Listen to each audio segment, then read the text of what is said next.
Est-ce que votre zone de confort, c'est votre maison? Est-ce que votre zone de confort, c'est votre boulot? Est-ce que votre zone de confort, c'est votre mari? Est-ce que votre zone de confort, c'est votre emploi? En fait, on verra tout ça dans ce live.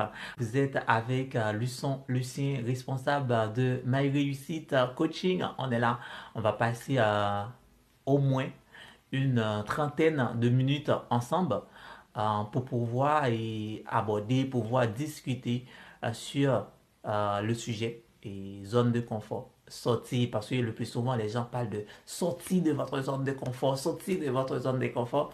Et ce soir, je vais vraiment vous dire les zones de confort, c'est où et c'est comment sortir de notre zone de confort. En fait, c'est ça qu'on va voir dans ce live ce soir. Du coup, en fait, pour commencer, c'est que notre zone de confort, ça pourrait être multiple. C'est que vous pourriez avoir plusieurs, vraiment plusieurs zones de confort. Et la première zone de confort que je vais aborder, c'est quoi? En fait, c'est votre maison. Et là, en fait, vous allez dire, écoute, ma maison, oui, votre maison, le plus souvent, notre maison nous empêche d'évoluer parce que on veut pas aller rencontrer les inconnus. C'est que on veut rester à la maison. À force de rester à la maison, c'est que on finit par fuir le regard des autres.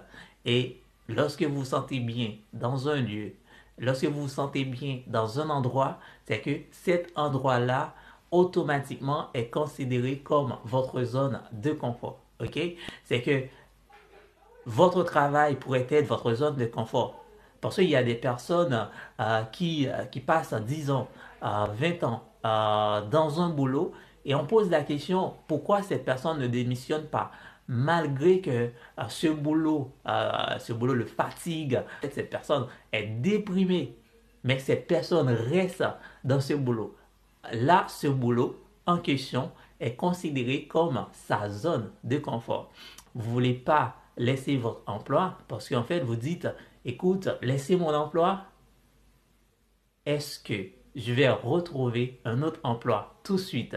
En fait, là maintenant, vous êtes dans la peur. Et cette peur-là vous empêche d'évoluer. Cette peur-là vous empêche d'aller de l'avant. Et c'est ça qu'on appelle zone de confort. Et il y a également dans les relations. Dans les relations, c'est que lorsqu'on parle de relations, parfois on est dans un couple et on se sent pas vraiment à l'aise. C'est que on veut y aller, on veut laisser cette relation, mais on reste parce que il y a cette peur-là, la peur de laisser la personne et on ne sait pas avec qui on va se mettre par la suite. Et là, on veut rester dans notre zone de confort qui est une relation toxique juste pour ne pas aller vers l'inconnu. On peut même parler de l'aliment. Parfois, il y a des personnes en fait qui ont un régime et lorsque vous demandez à cette personne, écoute, pourquoi pas changer ce régime quoi? En fait, cette personne, elle vous dire, écoute, ça fait des années, c'est ça que je mange, c'est ça que je consomme quoi. En fait, pas question de changer quoi. En fait, on appelle ça tout simplement zone de confort. Zone de confort parce que on ne veut pas aller vers l'inconnu. On ne veut pas voir ce qui est de l'autre côté. Comme je disais, en fait, c'est que là, vous venez et de voir, en fait, notre zone de confort pourrait être à plusieurs endroits. Parfois, on se dit, écoute, moi, je suis à l'aise, je suis très bien, et pourquoi aller me stresser? Ouais, c'est parce que vous êtes dans votre zone de confort. Vous aimez, vous vous sentez à l'aise, hein. Mais quand il s'agit de passer la barre plus haute, c'est que automatiquement, vous préférez de rester là au lieu de passer la barre plus haute. Et c'est ça qu'on appelle zone de confort. Et si vous m'écoutez, en fait, c'est dire que quelle est votre zone de confort actuellement dans votre vie? C'est qu'il y a quelque chose que vous ne voulez pas laisser.